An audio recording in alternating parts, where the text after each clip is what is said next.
Beth, thank you so much for joining us today. I think this may be your third or fourth time here. You are amazing. I truly admire you, and you're so humble, and you are so good at what you do. So great to have you here again. But for the people who may not know you, tell us a little bit about you. Sure. Thank you for having me. I think it's like my third time. Stephanie, I'm so appreciative. So my name is Beth Azor. I live in South Florida, which is a hot market, both in deals and in temperature. I have been in the commercial real estate industry for 38 years, and I focus on shopping centers and retail. Awesome. And you are the canvassing queen. I am. Please tell us what that is, and then we'll jump into the topic of how to canvas for your retail properties. Yes. So the canvassing queen, what canvassing is we knock on doors to find tenants to lease spaces in our vacancies. So I was taught very early in my career, don't sit around and wait for the phone to ring, go out and knock on doors. And if you think about what would qualify as a great tenant, it would be one that has other locations, right? Someone that's paying another landlord rent. Well, how easy is it? This is why I love retail, but I've done it in office and industrial too. But it's just great to be able to go, if you are focusing on a shopping center, let's say in Fort Lauderdale, Florida, you can go within 2 hours from your property and knock on doors of retailers to see if they are interested in expanding or opening in your shopping center. So that's what canvassing is. And it was so funny. I've been preaching about canvassing my whole career, but about 20 years ago, 15 years ago, I was on stage at a shopping center conference, and someone kind of sarcastically said, "Oh, there she is, the canvassing queen." And I went, "Oh, I'm going to trademark that." So even though he was saying it sarcastically, it's bode well for me all of these years since I've trademarked that. Way to change that into a positive. Yes. So, well, first, I've been following you and your tweets on Twitter, and your tweets are so incredibly helpful.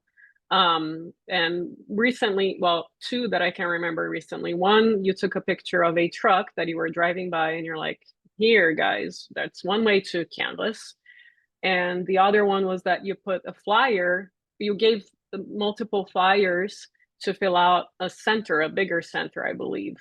So let's jump into maybe these techniques and others that you would recommend people doing, whether they own a small center themselves and they want to take that on. I don't know who would do that, but just in case. And also, of course, for leasing agents as well. Sure. Yeah, I'm so glad you follow me, Stephanie. Oh, That's yes, I do. awesome. Your tweets are Yeah, very so great.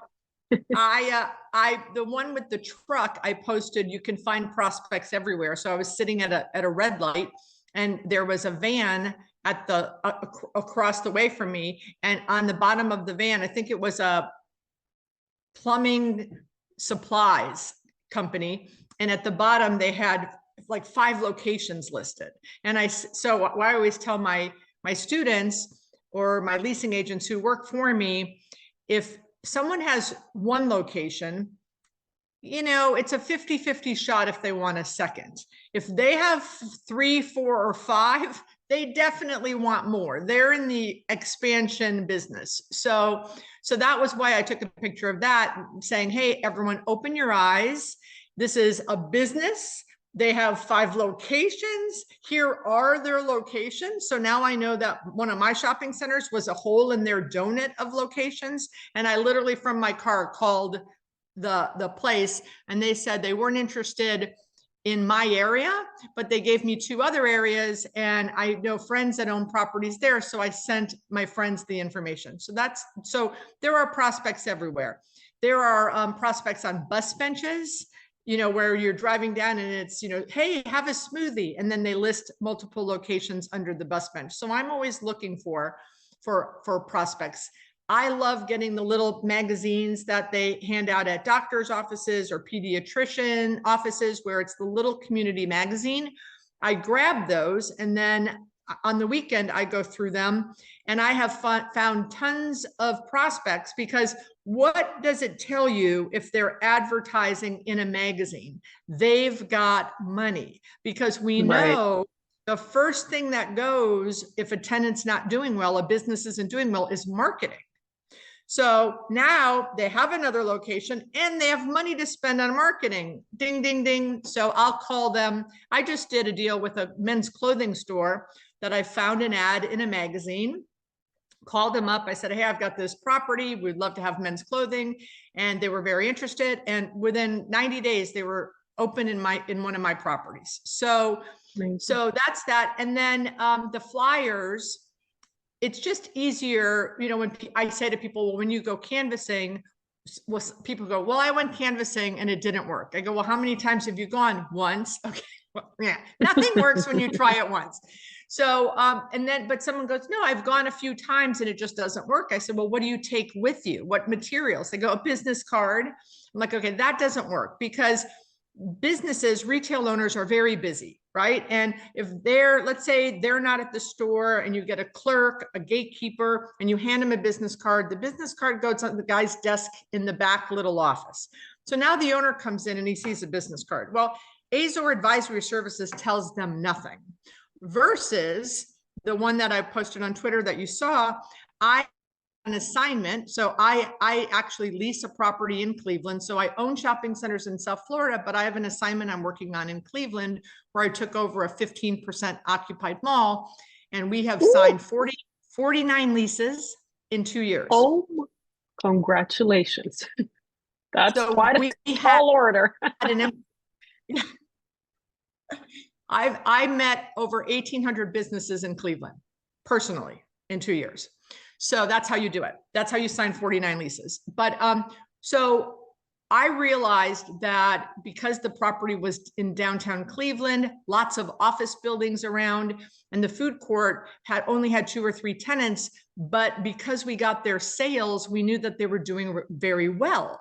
So I created a flyer that showed a picture of the 9 available food court spaces. So I said, you know, food court spaces available. I think I said great rates, utilities included. And then I said, you know, which ones had hoods, you know, and which ones had refrigeration. And I went and handed it out to 50 restaurants, like fast casual restaurants. Within 90 days, we leased 5 of them.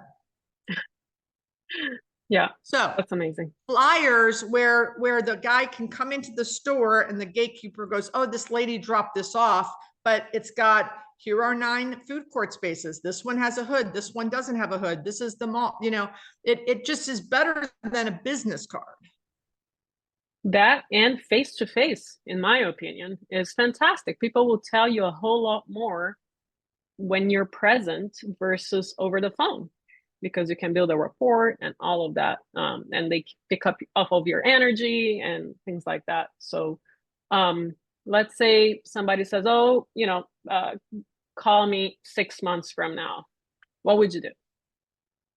So I would say, I'm sure, you know, is there a magic bullet to the 6 months? Well, my lease is up in 6 months. Oh, okay.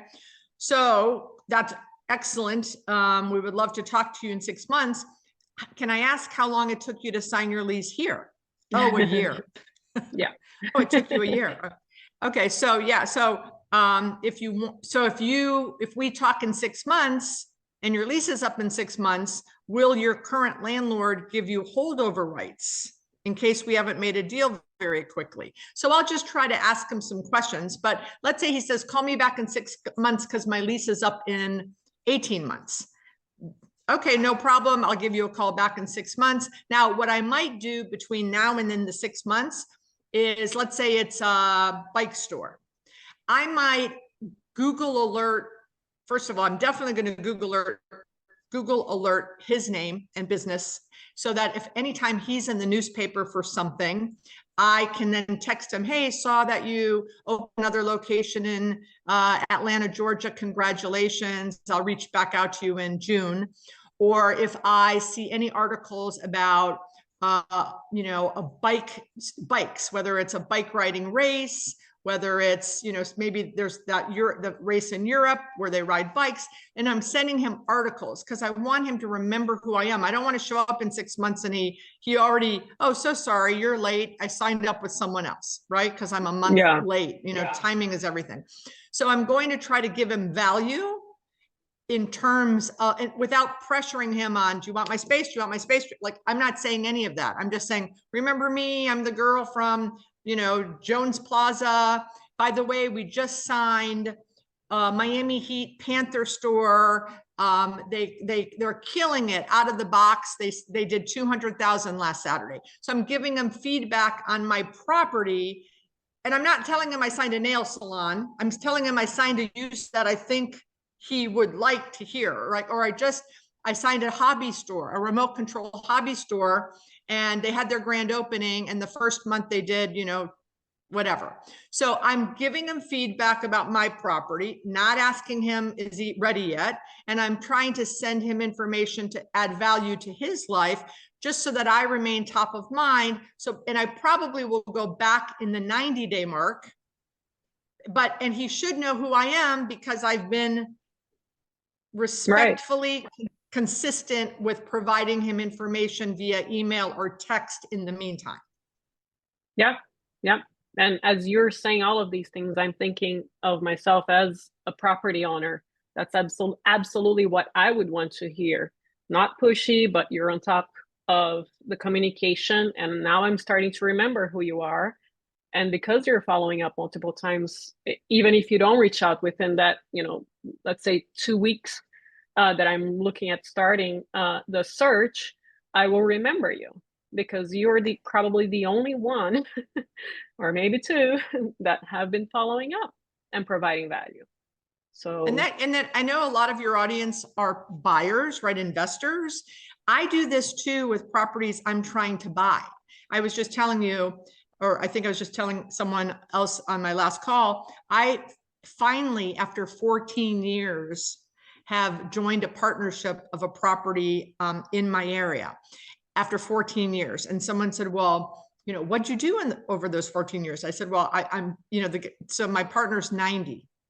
So he never wanted to sell, never wanted to sell, never wanted to sell. And I would every quarter I'd call him. And in the first year I'd call him and he would see my number and he'd go, hello. Like, and then finally, maybe year 2, it's like, no, Beth, I still don't want to sell to you. But at least now I knew he associated me with wanting to buy his shopping center. That's like, until they get there, until a retail prospect, if I walk into the bike store, if every time I walk in, I start all over, I haven't done enough to create the relationship for them to make the decision. So for 10 years, no, I don't want to buy. No, I don't want to sell. No, I don't want to sell. No, I don't want to sell. But I would send him things like, hey, I'm going to change his name to protect the innocent. Hey, John. And I don't even call him by his first name. So Mr. T, hey, Mr. T, I just used this great paver. They were clean. They brought security. They, you know, barricaded. It was a great vendor. Or, hey, Mr. T, I just used the worst painter. I'll never use them again. Don't use them. Or, hey, Mr. T, so-and-so called me. I can't do a deal with them because I have an exclusive on coffee, but I don't think you do. Here.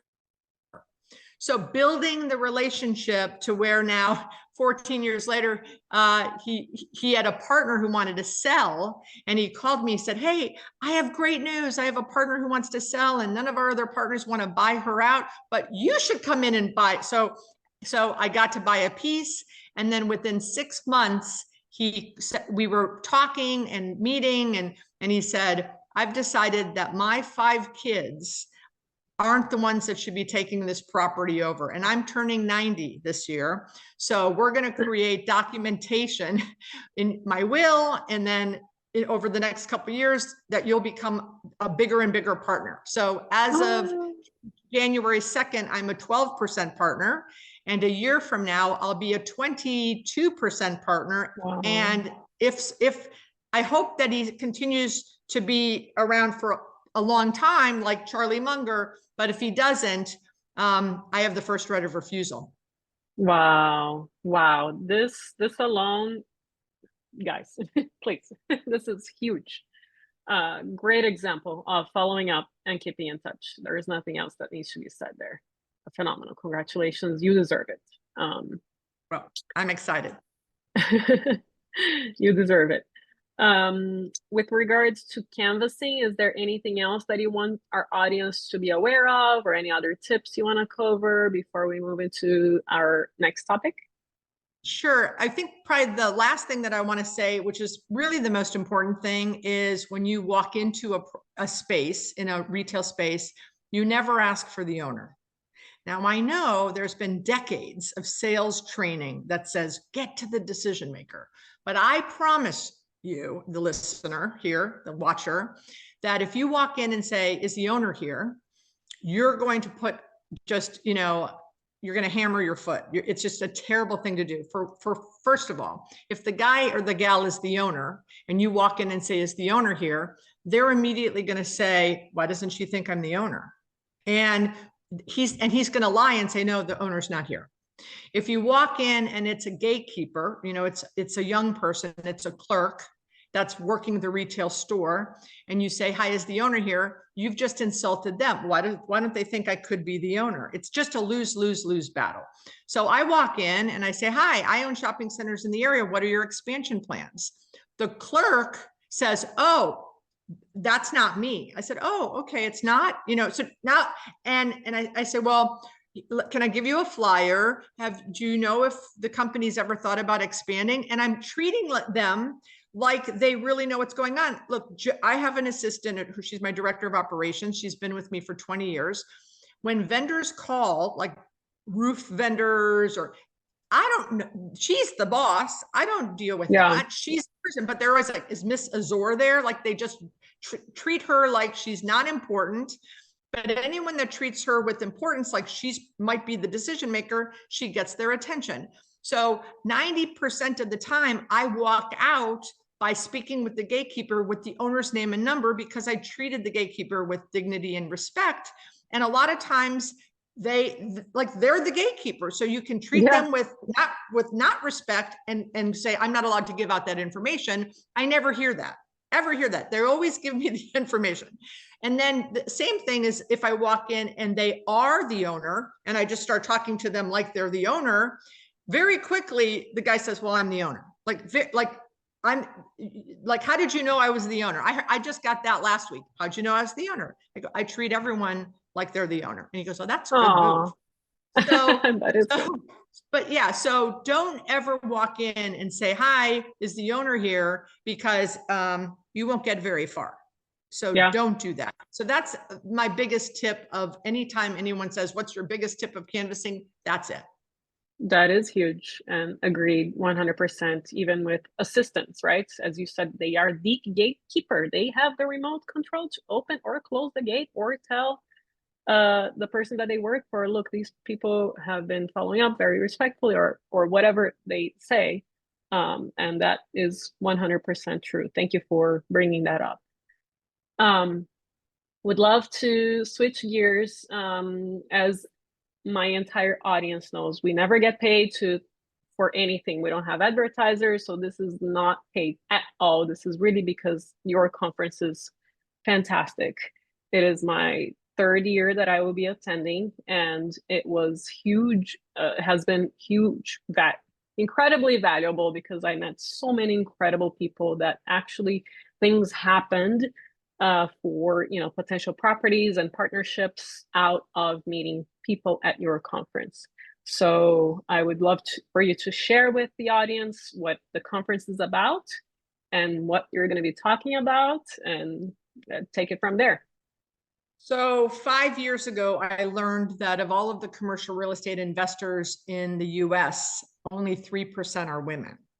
And then I kept delving further and I found out that of the 3%, 50% of those were spouses who just signed on loans and inherited.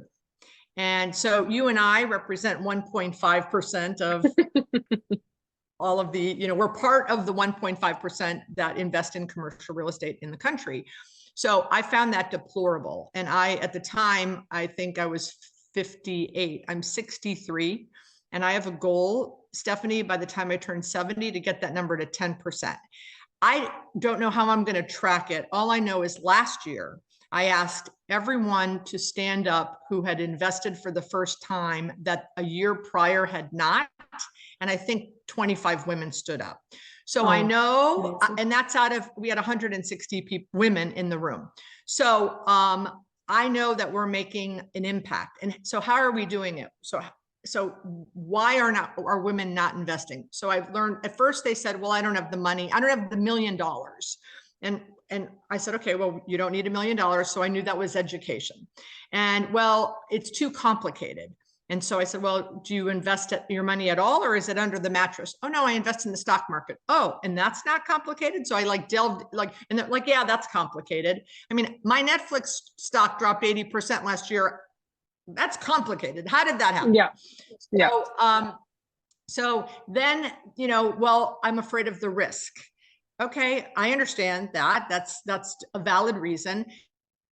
I'm just afraid. But what it really came down to is they would say, I don't know any other woman in my circle doing it. And I went, aha, this is how I can help. So our first year was virtual because we were in COVID, and I interviewed, I think 7 or 8 women virtually. And then 2 years ago, I interviewed, I think 8 women. Last year, 9 women. You were one of them. And this year, I think we have 11 women. And a couple of the interviews I'm interviewing 2 women at the same time. So I think we probably have 13 speakers. So these are women that have invested in self-storage, hospitality, multifamily, retail, industrial, office, women that have actually written checks, raised money, got loans, so that the women in the audience, and I think we're absolutely going to sell out at 200. So I interview the women, like I say to Stephanie, what was your first deal? How scared were you? How did you get the loan? And we talk about the good, the bad, and the ugly, so that the women hear all of it. And then the speakers go into breakout rooms, and we take the room of 200, and each speaker, let's say there's 10 speakers, there's 20 people in their rooms, and they get to go deeper with the speaker. This year, we're trying to figure out how to do speed dating. So where we're going to line up, LPs and GPs. And I know, like you had said earlier, you've met people that have talked to you about your deals. I have met people that I've invested as an LP with Natasha in multifamily. So the goal is to educate them that it doesn't take $1 million. Educate them from our own specific examples of, yes, it's scary sometimes. Sometimes you lose money, sometimes you make money, but just getting the word out and exposing the women to this is another diversification that you should be familiar with. And we've made impact, which I'm just so excited about. And then this year, day 2, just last year, we didn't do it because the conference, we had moved it to Orlando, but 2 years ago, were you on the bus tour 2 years ago? Yes. Yeah, it was great. Very helpful. Yeah, so this year we're doing the bus tour again, and we're going to do 3 of my retail properties and 3 multifamilies. So, and it's again, the journey of how I didn't know who Natasha, this is a woman who invests in multifamily in Miami. I didn't know her before I started this. Not only do I know her, I've now invested with her in 4 different multifamily projects, and so have other women in the room. It's great to give a check and get a check, by the way, being an LP instead of being a GP. So, but that's what the conference is. It's 200 women, like-minded women in a room. Some, like you, have done it and are doing it. Some are dipping their toe in. And then phenomenal women on the stage sharing, like, open book, open the kimono. Some of the things you guys say on stage, I'm like, I can't believe they're saying this, but this is awesome for the women in the room. Yeah, yeah. And so for all the guys that are listening, you all have wives, girlfriends, or sisters or mothers that you might want to have them start learning what you do. And I say that, I have touched on this before, but women just think differently. So once they learn or they are interested in real estate investing, they will think of other angles, right, about a potential property that you were working on, and things like that. So I think it's really important to have the ladies in your lives learn about what you're doing, and send them over to Beth's conference. It's a fantastic conference. And we don't send guys away. You know, I think last year we had about 5 guys. We're That's true. open, but it's just the focus is to help educate the women. And I've had friends of mine that have invested with me send their wives. Yeah. And it opened their wives, you know, minds on, oh, it has helped them as a couple investing. Yeah. Yeah, exactly. So, what is the link for your event? So you can find it on my website, bethazor.com, and it's March 14th and 15th in South Florida. We are having it at the La Meridian Hotel, which is literally a mile from the Fort Lauderdale airport. Makes it really easy to get in and out. I love it. Thank you for doing that. And how can our listeners get in touch with you, Beth? So Twitter, Instagram, LinkedIn, Beth Azor, just my name. It's Beth Azor, Bethazor, and I'm pretty accessible on all of the platforms.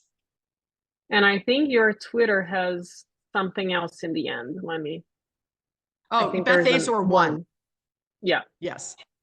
So Correct. Twitter is Beth Azor 1. The rest is just Beth Azor. And all of these links will be under show notes. Beth, thank you so much for yet again providing so much value, not only on the canvassing side, but also for doing this out of the goodness of your hearts, because we all know conferences are pretty much doing something out of the goodness of our hearts, to encourage other ladies to invest. I really appreciate you. Well, thank you for having me, Stephanie, and I can't wait to see you down here in March. Yes, see you in a couple months.